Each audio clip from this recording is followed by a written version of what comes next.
Hello and welcome to Astrology Updates with Gretchen Hidell. This is the week of April 9th until April 15th. We start off with April 9th on Sunday with Mercury is going retrograde. Of course, that's the big news of the week. Mercury retrograde is kind of famous, and so it's basically about review of past things in reference to communication and travel. So Mercury, let's talk about Mercury. Mercury is our brain function. It's basically how we talk and speak and communicate. And so when the planet of communication slows down, stops, goes backward, and then basically travels through the sign, we can have mishaps in the arena of communication. Now that doesn't seem like such a big deal, right? Except basically what we're having is we'll experience mishaps traveling, communicating, because Mercury was the winged messenger, if you think about it. And so communication is kind of everything, it is a big deal.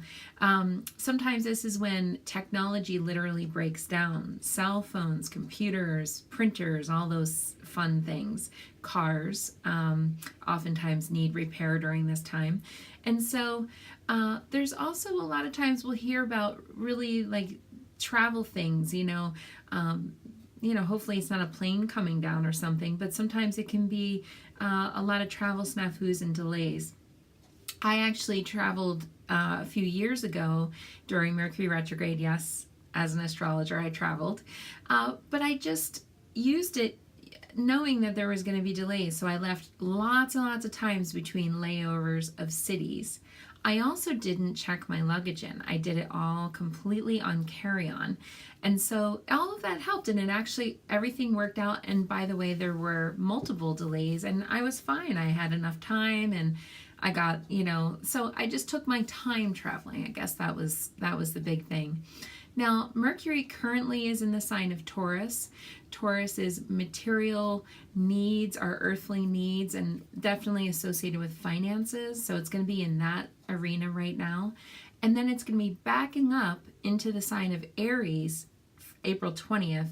And so we're going to get another review of what it was like in Aries. And then eventually it'll go direct again on May 3rd. So I'll be giving you much more astrology advice on how to deal with that. But basically, with the retrogrades, we want to remember RE. So repeat, review, reevaluate, reassess, reconnect, re. It's all that past re stuff. So if you're in business for yourself, for example, this is a great time to touch base with past clients, or if you're a salesperson, past, customers. Anybody from repeat, review, right? You could reconnect with those people. Sometimes this is when exes come back. So, or we'll run into, my favorite part of Mercury retrograde is when I run into people at the grocery store. I hear from past friends I haven't heard from in a really long time. Sometimes I hear from them, sometimes they hear from me. But I like the reconnection piece of the Mercury retrograde. I had a really funny client one time who said to me that her Mercury retrograde recipe was to recline with her glass of red wine while she was relaxing. So if you follow the RE formula, you'll be successful during Mercury retrograde. Also, just allowing those small glitches and bumps in the road to just sort of wash over you, because really it's only for 3 weeks, 3 times a year, and we can get through it. Then the rest of the week, we're going to be moving into a full moon overnight between Monday and Tuesday. It's like 2:08 a.m. Eastern time on Tuesday morning, so really Monday night into Tuesday morning. We're going to have a full moon in Libra. Now, last week, it was so contentious. The astrological energy was really war-making energy. I mean, we in America bombed Syria, and there were just so many things that were happening in the news. And I was, to be honest with you, I was suspicious that something like that was going to happen. In the early part of the week, where the moon is retouching on some of those things, so we might hear of another wave of violence or something that ends up happening in the beginning of the week. And it's just, I hate reporting that stuff, but sometimes that's what is in the planetary energy. And it only really takes one person to be a little off kilter where it sends out the ripples and the waves to humanity. So you might not feel it personally, and I really hope that nobody feels it, but you might not feel it personally, but of course we could feel it. And as you know, when we're moving to a full moon, it kind of goes like this, and it goes up and up. And then when I say the height of the full moon is the apex of the full moon at 2:08 a.m., that's the very top of the mountain. But all, you know, weekend and day on Monday, we're building and building toward that. And so as we're building, the energy is heightening and getting more and more intense as it goes up. So we want to make sure that we're staying nice and grounded. I always say grounded, but really it is grounding. Now it's going to take place in the sign of Libra. Libra is relationships and balance. So we might be feeling a lot of tension or a little bit more interest in our relationships right now.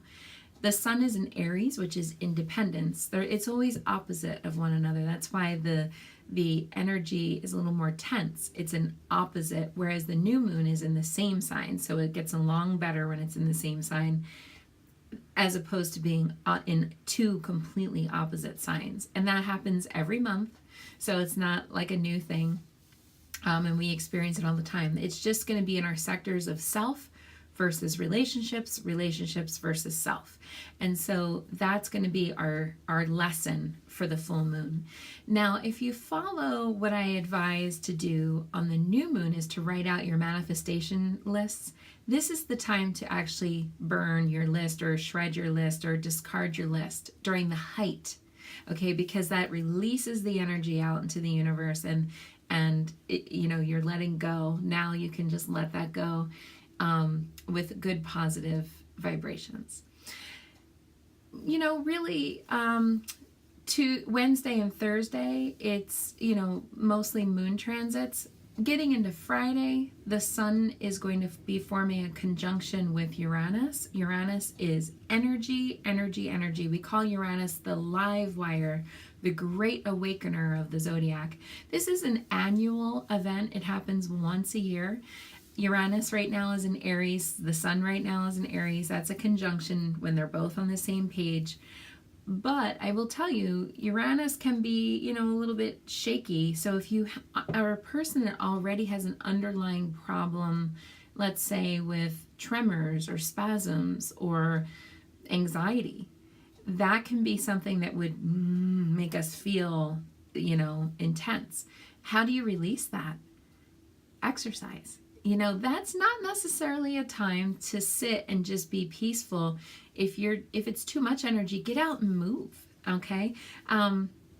Just be careful doing so, because it's unexpected events. So sometimes it can be, you know, not a fun surprise. But really get out and move, you know, be active. This is a good time to be active, especially when everything, you know, is taking place in Aries. And then we move towards Saturday. Yay! April 15th. I've been talking about this a lot the last basically month and a half. Venus has been retrograde, and now it's moving into a direct, normal functioning direction. 6:17 a.m. Venus is direct now.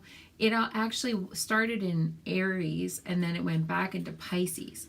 So it's retrograde in Pisces, but it's now going to be moving in a direct fashion. Now, planets don't just stop and start like that. You know, it's going to take a minute to kind of get rolling in the right direction. But we've been in an area of review for a month and a half in reference to relationships, what they mean to us, love, self-love, all that stuff. So I hope you took that time to really ponder and ask those questions of yourself, and take that learning and now move in the direction forward. Now this is a good time. You can turn back on your dating apps, and you can get, you know, dialed into the relationship, because I had advised for people to pause that for a little bit during the time of review. And now we want to go back into forward direction with that.